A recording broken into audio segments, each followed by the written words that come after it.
Que honra ter você no nosso canal do YouTube. Seja muito bem-vindo. Você já é inscrito? Ainda não? Se inscreve aqui, ó. E não esquece também de ativar esse sininho para receber as notificações de cada mensagem que vai ser postada aqui no nosso canal. Prepara seu coração, porque com certeza mais uma mensagem do coração de Deus vai ser enviada para você e vai, sem dúvida alguma, te abençoar. Deus te abençoe. Nós vivemos numa época em que existem muitos fundamentos, bases, que as pessoas têm tentado colocar, inclusive no que diz respeito à igreja do Senhor. E verdades precisam ser pregadas, mas sem medo,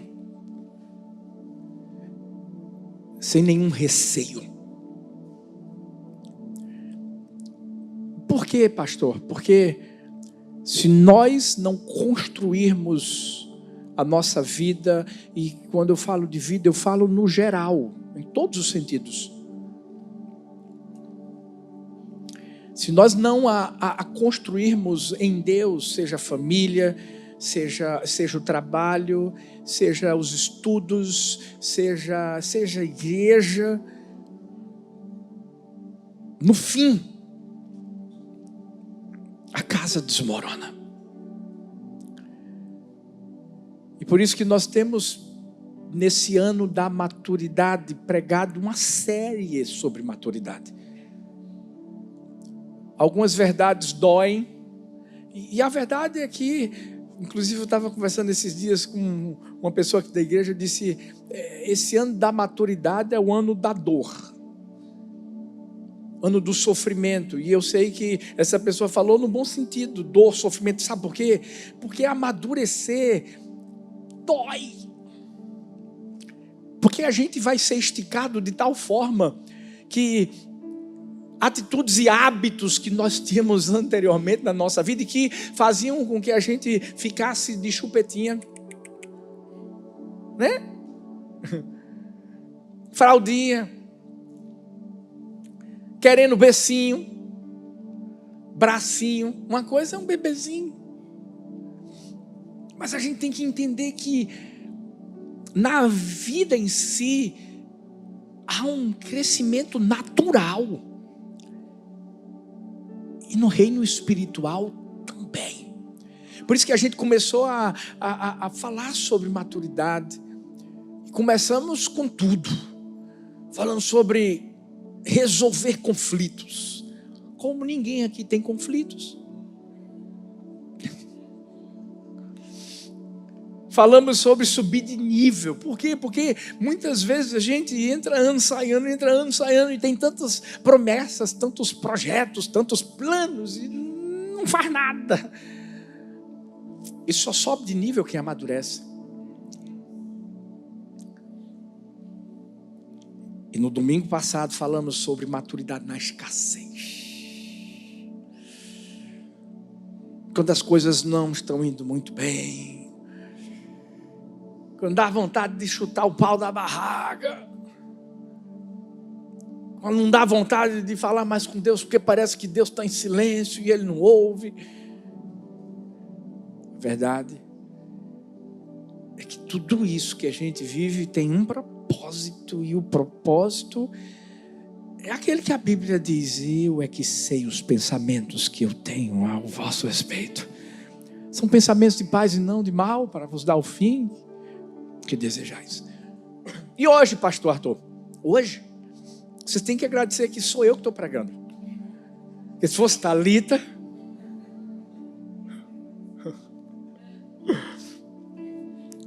hoje a gente vai falar sobre um outro tipo de maturidade. Maturidade na oposição. Ou seja, o tema da mensagem é cuidado com a oposição. Não estou entendendo, mais ou menos assim. Qual é o posicionamento que a gente toma quando alguém que é autoridade levantada por Deus, manda a gente fazer alguma coisa. Quer ver? Pai. Quando o pai chega para o filho e diz assim: vai tomar banho agora. Qual é o posicionamento que o filho deve tomar? E podem ficar tranquilos, porque talvez tem pais dizendo assim: eu queria tanto que meu filho tivesse aqui. Alguns estão, mas não se preocupa que lá também vai ter a mesma mensagem. É a mesma coisa. Vão sair de lá assim acabadinhos também. Já vai ter filho que vai dizer assim: pai, me perdoa. Qual é o posicionamento que a gente toma em casa? Diante de um relacionamento entre marido e mulher. Sabe quando a mulher diz assim: eu acho que seria bom fazer desse jeito. E aí a gente que é homem pensa assim: não, mas eu acho que do meu jeito está certo. E eu já descobri, gente, vou fazer 20 anos de casado esse ano. Descobri que 99,99% a mulherada está certa.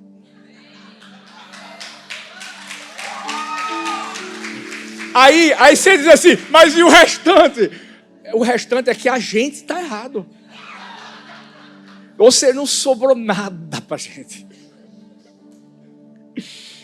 Mas também é o contrário. Às vezes que o esposo talvez diga assim: olha, eu acho que a gente devia agir dessa forma. A verdade é que nos relacionamentos, inclusive de patrão, de funcionário, vão ter momentos em que a gente vai ter que se posicionar e se posicionar da forma certa.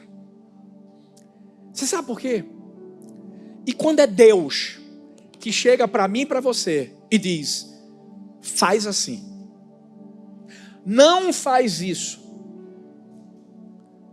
como nós nos posicionamos? Eu tenho aprendido que posicionamento e maturidade são sinônimos. Por quê? Porque o nosso posicionamento, se for errado, vai mostrar que nós somos imaturos. Sabe aquela pessoa que é do contra sempre? Sabe aquela pessoa que você tenta trazer um conselho, mas ela sempre vai achar que ela está certa? Sabe aquela pessoa que se posiciona apenas murmurando, reclamando? A oposição, ela tem um sinônimo na Bíblia. E esse sinônimo é muito forte. Porque o sinônimo é rebeldia. E eu sei que é uma palavra que a gente mesmo a gente foge um pouco dela, sabe por quê? Porque se tem uma coisa que faz com que Deus olhe assim, é para a rebeldia. Não estou dizendo que as outras coisas são menores, não, mas existe uma abrangência em tudo isso. E na rebeldia, eu nunca vi alguém que é rebelde, e aqui eu estou falando em termos gerais, tá? Não é em termos de igreja só, não. É no geral, é dentro de casa, é no seu trabalho, é em qualquer lugar. Eu nunca vi um rebelde se dar bem. A Bíblia só fala de consequências destruidoras na vida de um rebelde. E quando eu falo de rebeldia, eu falo também, às vezes, é Deus dizendo para você: eu quero cuidar da sua vida, eu quero cuidar da sua casa, e você está lá, ó, se distanciando. Isso é rebeldia. Eu sempre percebi que o rebelde colhe o fruto da sua rebelião, e o fruto da rebelião é sempre destruição. É por isso que posicionamentos mostram se somos maduros ou não. Quer ver uma coisa? Saul, um cara impulsivo, invejoso, que não conseguia obedecer orientações de ninguém. O profeta Samuel chega, dá um direcionamento para ele e ele faz o contrário. Qual a referência? Qual foi o exemplo de vida que Saul deixou para mim e para você? De imaturidade. Tinha uma promessa? Tinha. Mas deixa eu te dizer uma coisa, promessas só acontecem na vida de quem é maduro. Porque mostra que está preparado para vivê-la. Mas e Davi? Davi tinha tudo para ter um posicionamento diferente, oposto. Davi tinha tudo para se rebelar contra a atitude de um rei, de Saul. Mas a gente encontra um homem que não era perfeito, mas tinha um coração ensinável, obediente, temente a Deus. E quando a gente fala de Davi, a gente fala de alguém maduro, que soube ter cuidado com a oposição. Hoje, eu quero falar de um mal que não tem assolado apenas igreja, gente, mas tem assolado a sociedade. Tem assolado ambientes de trabalho, ambientes familiares. Rebeldia. Oposição.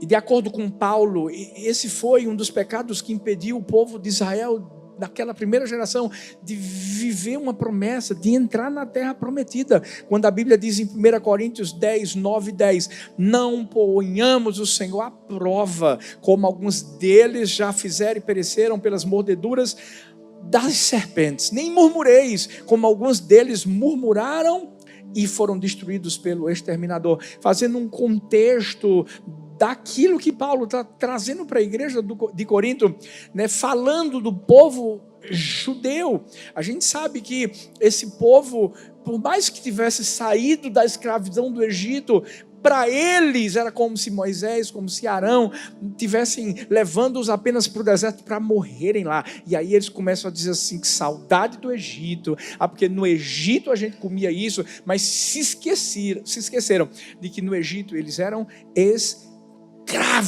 no deserto eles eram livres. É melhor a gente estar no deserto, onde só parece que a gente não sabe para onde está indo, mas a gente sabe porque Deus vai guiar para a terra prometida. É melhor estar num deserto livre do que no Egito escravo. E aí você acha que tem alguma coisa. Tem muita gente, por exemplo, me perdoe, mas que está vivendo nos Estados Unidos e achando que é livre, mas você é escravo. Escravo porque você ainda está permitindo que tantas culturas, eu falei de base, eu falei de fundamentos que são colocados sobre nossa vida. O fundamento da nossa vida não é dinheiro, não é trabalho, não é isso, é Jesus. Quando é Jesus, aí Jesus vai dar trabalho, vai abençoar a família, vai cuidar de tudo, por mais que pareça que a gente está no deserto, por mais que pareça que aquele solão que está batendo na gente, calma. Se você caminhar mais um pouco, se posicionando da forma certa, não se opondo à vontade de Deus, vai ser diferente. Agora, o povo aqui se posicionou contrariamente. E por isso que foi exterminado no deserto. Davi teve a oportunidade de matar Saul, e a gente sabe disso. Mas por causa do posicionamento dele, 1 Samuel 24, 6 diz, e disse Davi a seus homens, o Senhor me guarde de que eu faça tal coisa ao meu Senhor, isto é, que eu estenda a mão contra ele, pois é o ungido do Senhor. Por isso que Davi foi quem foi. Mas o mundo de hoje tem tentado trazer uma irrelevância em termos de autoridades, em termos de posicionamentos, em termos até de rebeldia. E hoje eu quero trazer 3 lições de 3 pessoas que se rebelaram: Coré, Datã, Abirão, que se oporam a uma voz que guiava as suas vidas. Hoje nós vamos aprender sobre oposição, imaturidade e suas consequências para a nossa vida. O que é que a oposição revela em nossas vidas? Primeiro, revela um coração imaturo.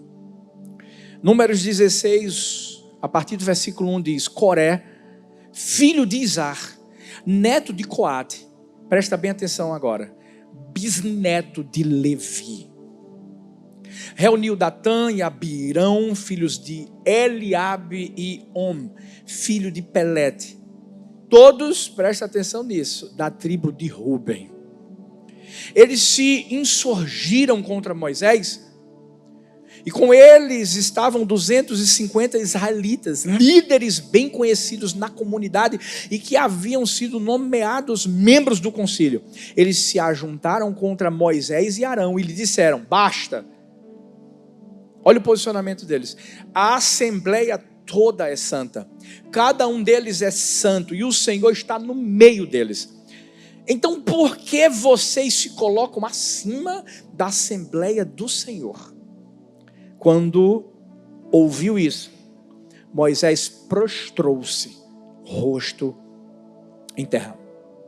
Antes de a gente entrar no tópico em si, vamos conhecer um pouco mais sobre Coré. Quem era Coré? Ele não é muito citado na Bíblia. Existem algumas referências aqui no Antigo Testamento e apenas uma no Novo Testamento, lá em Judas. Mas a gente vai perceber que Coré era da tribo de Levi. O seu bisavô era nada mais, nada menos do que Levi. Ah, pastor, mas quem é esse Levi? Os levitas saíram da tribo de Levi. Coré exercia uma ocupação de cuidar das coisas do templo. A Bíblia está falando de alguém que na verdade tinha que ser um dos braços direitos de Moisés e de Arão, que teria que cuidar de coisas sagradas, de coisas santas. E a Bíblia diz que é esse Coré que se coloca acima da sua liderança, questionando a autoridade de Moisés e de Arão. Mas o mais interessante é que nas entrelinhas, aqueles homens nada mais, nada menos queriam do que a liderança. É como se Coré procurasse Datã, Abirão, e foram mais 250, e os 250 eram pessoas fortes. E eles começam a questionar onde Moisés e Arão tinham sido colocados. Só os imaturos aqui questionam o porquê da liderança estar com a pessoa X e não estar com a pessoa Y. Deixa eu dizer uma coisa para você e para mim também. Quando a gente é maduro, a gente celebra. A gente aprende a celebrar o que Deus está fazendo na vida dos outros.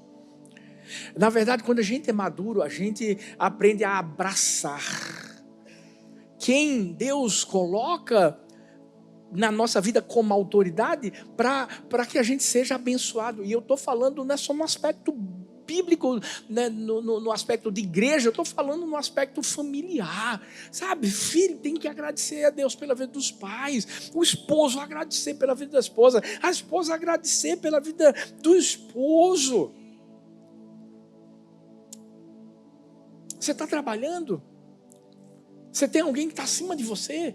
Agradece a Deus pela vida dele. Ah, pastor, mas ele não é legal comigo. Calma, a gente vai chegar lá. Mas deixa eu te dizer, eu e você temos primeiro uma função de mostrarmos que nós somos maduros.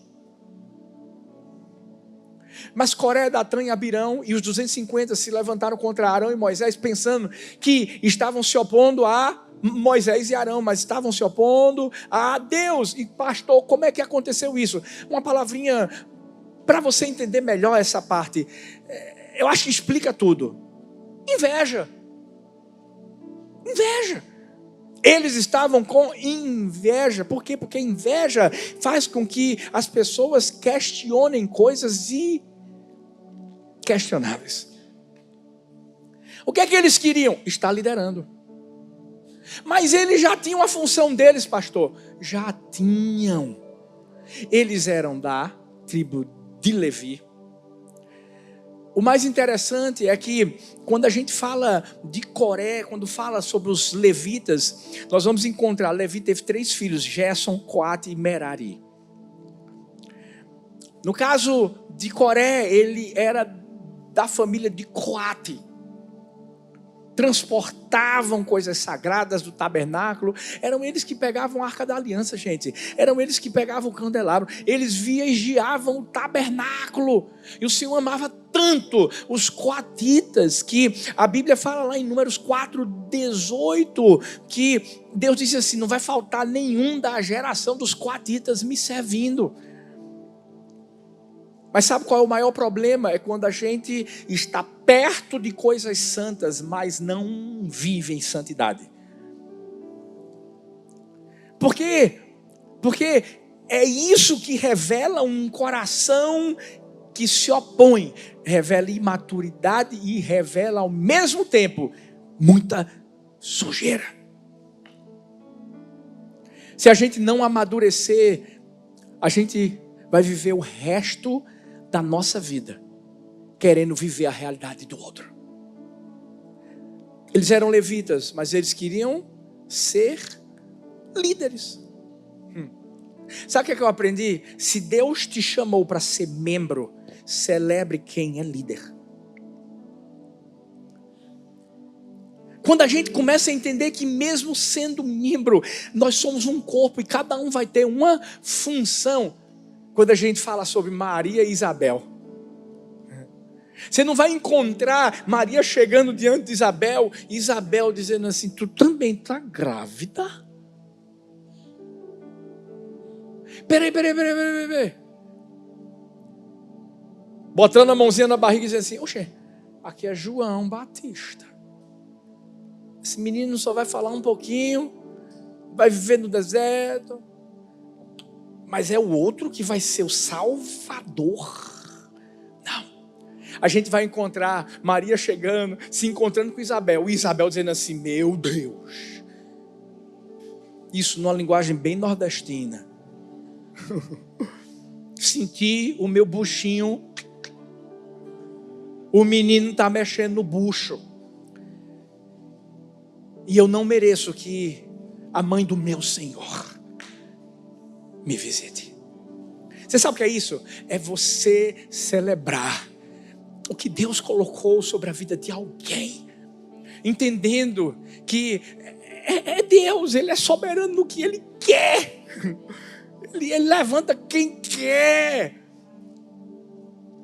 E ao mesmo tempo você entendendo que também tem uma função que Deus te deu. Gente, não existe ninguém que seja inútil no reino de Deus. Não existe. Sabe por quê? Porque Deus colocou algo sobre sua vida que não colocou sobre a minha. E a gente precisa parar de ser bebezinho, de ficar brigando por lugar, de querer um posto de liderança, ou na própria vida em casa. Meu Deus, existem tantos esposos e esposas que não entendem que são um. E que às vezes tentam se comparar. Primeiro, não é o meu dinheiro ou o seu dinheiro, é o nosso dinheiro. Por isso que você, homem, que está escondendo a senha do banco. Ou vice-versa. Não existe isso. Não.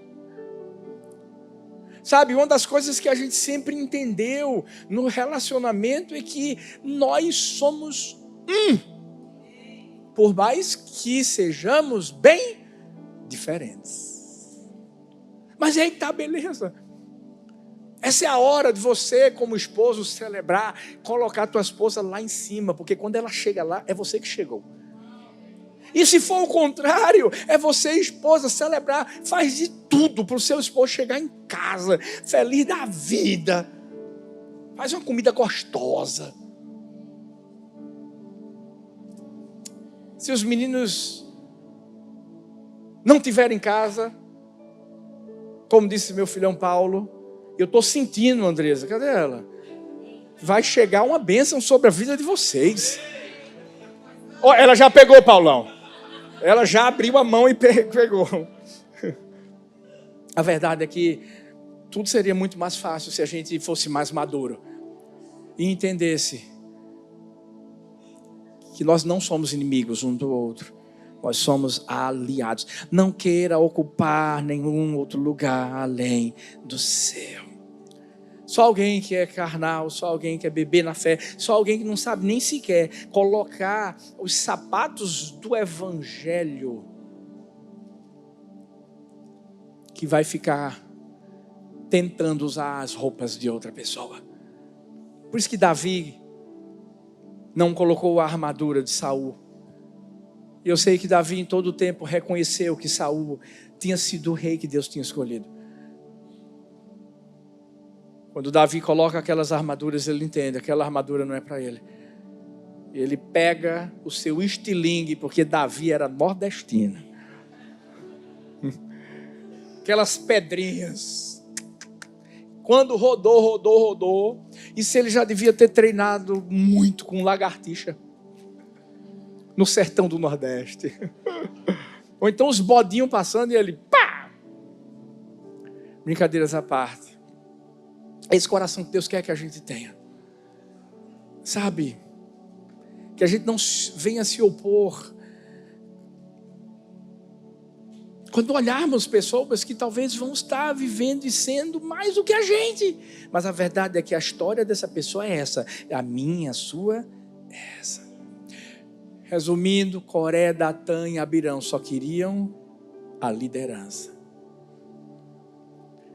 Mas aqui a gente vai ver também o que é que a oposição revela em nossas vidas. A oposição demonstra insubmissão. Números 16:5 diz assim: depois disse a Coré e a todos os seus seguidores: pela manhã o Senhor mostrará a quem lhe pertence e fará aproximar-se dele aquele que é santo, o homem a quem ele escolher. Você, Coré, e todos os seus seguidores deverão fazer o seguinte: peguem incensários e amanhã coloquem neles fogo e incenso perante o Senhor. Quem o Senhor escolher será o homem consagrado. Basta, levitas. Moisés disse também a Coré: agora ouçam-me, levitas. Não lhes é suficiente que o Deus de Israel os tenha separado do restante da comunidade de Israel e os tenha trazido para junto de si, a fim de realizarem o trabalho no tabernáculo do Senhor e para estarem preparados para servir a comunidade. Ele trouxe você e todos os seus irmãos levitas para junto dele. Agora vocês querem também o sacerdócio? É contra o Senhor que você e todos os seus seguidores se ajuntaram.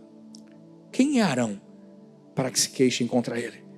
Então Moisés mandou chamar Datã e Abirão, filhos de Eliabe, mas eles disseram: nós não iremos. Não lhe basta nos ter tirado de uma terra onde manam leite e mel para matar-nos no deserto, e ainda quer se fazer chefe sobre nós. Além disso, você não nos levou a uma terra onde manam leite e mel, nem nos deu uma herança de campos e vinhas. Você pensa que pode cegar os olhos destes homens?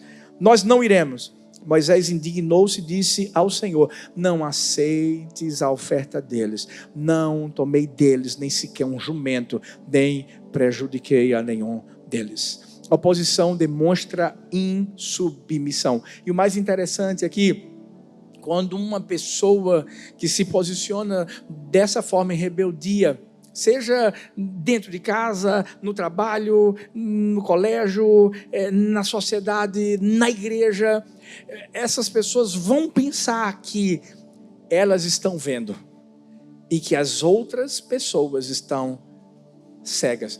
Eu tenho aprendido uma coisa: se eu não for humilde o suficiente para ouvir alguém, que vai vir até mim para eu poder crescer, para eu poder aprender, para eu poder amadurecer, e eu me tornar insubmisso, eu vou estar cego. Não é o outro que está cego, sou eu que vou estar cego. Aqui no texto a Bíblia mostra que Moisés ainda tentou pegar Datã e Abirão, falar para eles: olha, não façam isso. Coré está tomando uma decisão, mas ei, não segue ele. Mas o próprio Datã, o próprio Abirão também seguiu a mesma direção, achando que Moisés estava tomando decisões que eram suas. A gente tem que ter tanto cuidado, sabe por quê?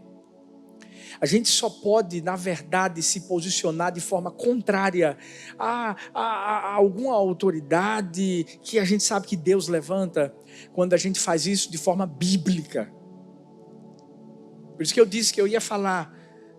Não é você simplesmente ouvir tudo o que o seu chefe fala. Não. O parâmetro, e por isso que nós iniciamos essa palavra mostrando que ele tinha que ser a base, o fundamento. A palavra tem que ser a base, tem que ser o fundamento. Por isso, porque se alguém chega para mim, para você, e vai nos direcionar sem ser algo que está na palavra, aí é diferente.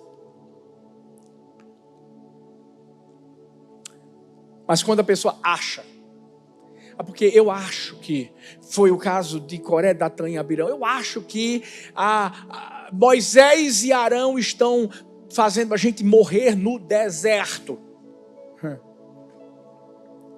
Tudo que eles tinham que fazer era só uma coisa. Qual era, pastor? Obedecer. E se Arão e Moisés tivessem errado, pastor, pode ter certeza de que Deus ia mostrar lá na frente, e Arão e Moisés iriam receber o plantio daquilo que eles semearam. Maduros obedecem.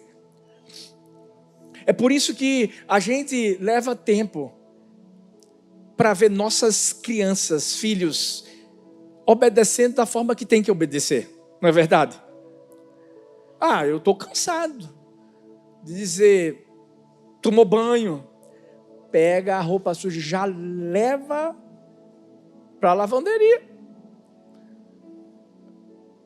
Comeu, pega o prato, coloca já lá, já tira logo a sujeirinha, já deixa prontinho para colocar na dishwasher. Mas, fala sério, obedecem toda hora? Por quê? São crianças, ainda são imaturas. Agora, à medida que você vai crescendo, você vai amadurecendo, você vai o quê? Aprendendo a fazer tudo de uma forma muito automática. Por quê? Porque a tua obediência lá atrás foi total. E aí as coisas ficam fáceis. É claro que venhamos e convenhamos, em alguns relacionamentos existem algumas dificuldades, né? A cama que não é arrumada, a roupa que é deixada no banheiro. Não, mas não é pelas crianças, é pelo esposo ou pela esposa. Mas calma, que também estão no processo de maturidade. Vai chegar lá. Mas quem é maduro aprende a ouvir um direcionamento e simplesmente obedecer. E por que, pastor, foi difícil para Coré, Datã e Abirão? Porque havia uma coisinha chamada orgulho. Orgulho. Uma pessoa que não é madura, ela acaba se tornando insubmissa. Por quê? Porque é orgulhosa. E principalmente nos dias de hoje, gente, olha, a gente está vivendo uma situação muito diferente. Existem muitas pessoas que são orgulhosas porque acham que aprenderam tudo o que tinham que aprender e agora não precisam ser mais ensinadas. uma coisa que eu amo ver aqui na Igreja do Amor. A gente tem líderes extraordinários aqui. A gente tem pessoas, meu Deus, que Deus já usou tanto. Mas quando elas chegaram aqui, todas elas sabem qual foi a primeira coisa que eu falei. Eu disse assim: zera o cronômetro. Sei que você já viveu tanta coisa lá, mas está pronto para recomeçar? Sabe o que foi mais lindo? Que quem está aqui com a gente, uau, está voando. Está sendo tão usado por Deus. Por quê? Porque quando a gente se mostra humilde diante de Deus e de liderança, isso chama a atenção de Deus, e Deus olha e diz assim: é esse que eu vou usar. Porque Davi foi quem foi? Por causa da humildade do coração. Ele não deixou o orgulho. Davi podia muito bem, quando o profeta Natan chegou, e aí a gente tem que aprender o seguinte: para crescer a gente vai ser confrontado. E quando Natan chega para falar para Davi que ele errou, que ele pecou e que o filho ia morrer e etc., Davi não se estribuchou para dizer assim: como é que é? Você está falando com o rei? Não. Davi disse assim: eu pequei contra Deus somente pequei. Eu fiz o que era mal aos olhos do Senhor. É esse coração que a gente precisa ter. Porque senão, inicialmente a gente pode estar vivendo a vida como o filho pródigo. Você já parou para perceber uma coisa? Primeiro, o filho pródigo foi orgulhoso, depois foi humilde. Mas vamos falar do outro irmão dele.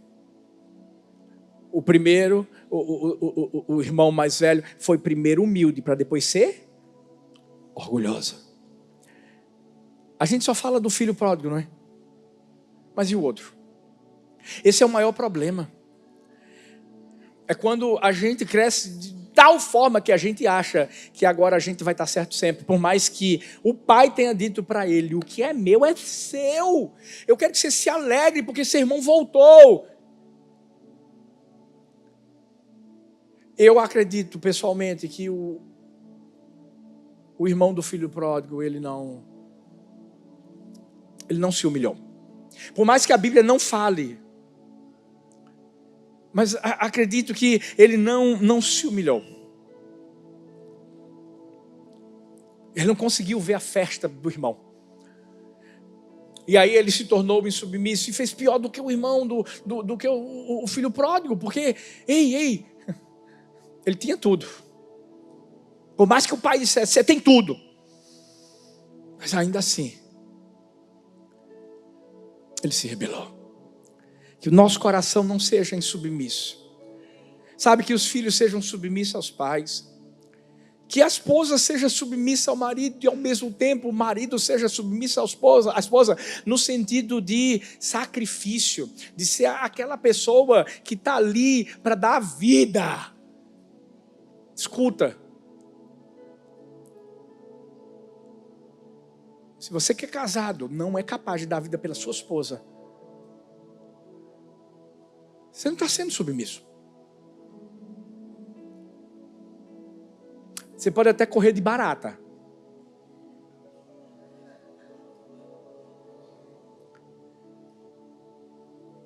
Mas se for para proteger sua esposa, e eu digo literalmente, meu amigo, eu me colocaria no meio. Não é porque eu estou na frente dela não, mas eu me colocaria na frente. Ela é uma carne comigo. Sabe?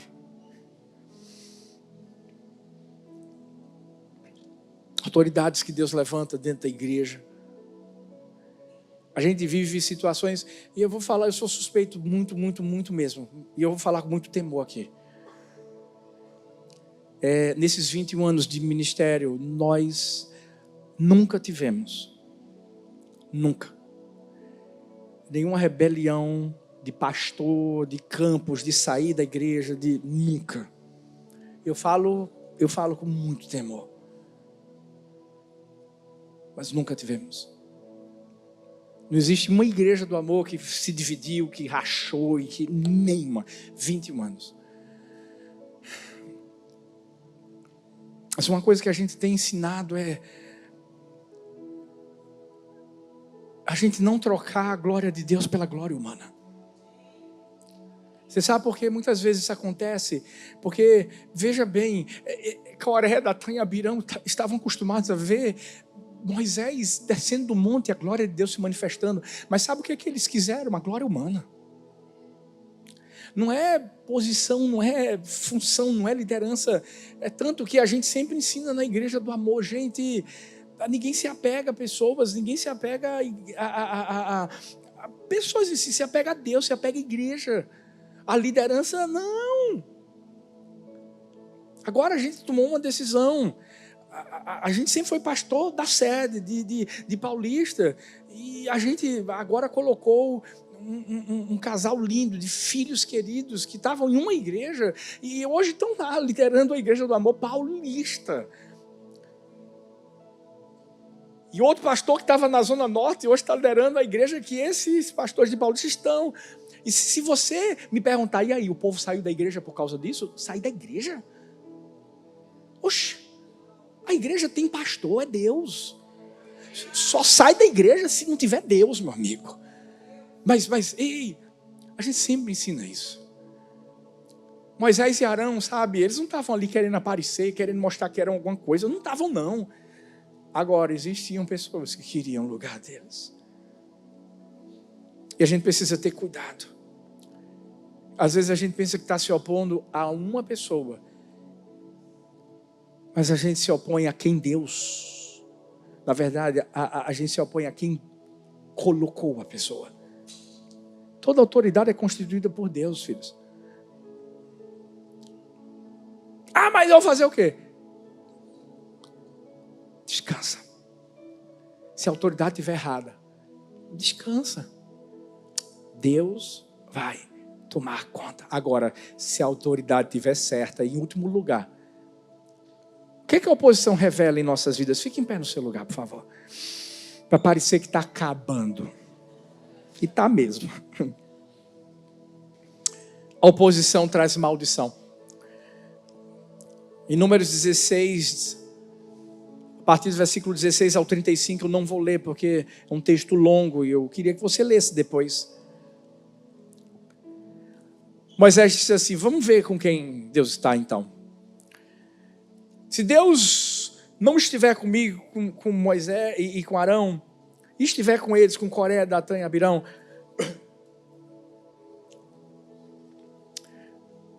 algo sobrenatural vai acontecer. A gente vai ver o que acontecer, com quem acontecer, a gente vai ver se Deus está com a pessoa ou não. E a Bíblia diz que todos os que estavam com Coré ficaram do lado, e aqueles que estavam com Arão e Moisés ficaram do outro.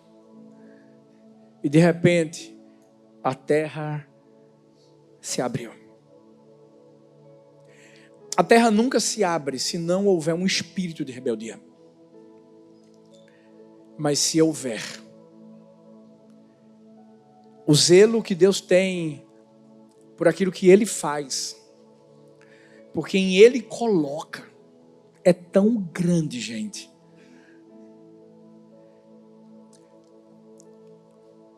Que Deus Ele vai fazer com que haja uma consequência. E a consequência aqui foi: a terra abriu, Coré, os seus seguidores foram engolidos e foram destruídos. O que é que eles tinham que ter feito, pastor, para não ter acontecido aquilo? Só uma coisa: obedecido. Se você disser assim, pastor, não entendi, foi nada. Então vamos lá. Eu vou deixar só uma lição aqui para mim e para você hoje. Vamos obedecer. Sabe quando Deus chegar e falar assim, faz isso, faz isso. Não se oponha. Mas Deus vai falar pela palavra Deus vai falar pela liderança. Deus vai falar pelas autoridades que Ele vai levantar dentro de casa, fora de casa também. Agora, tem um padrão de julgamento, que não é o nosso achismo, é a Bíblia. Se você perceber, primeiro Deus não vai sair da palavra dele, isso aí é tiro e queda. Agora, se você perceber que qualquer pessoa na sua humanidade te tirar da palavra, se posicione. Porque você está se posicionando, se opondo, na verdade, a uma rebeldia contra Deus. Aí você fica com a palavra. Porque você vai mostrar que você ama mais a Deus do que qualquer coisa. Por isso que 1 João 5,3 diz: porque nisto consiste o amor a Deus,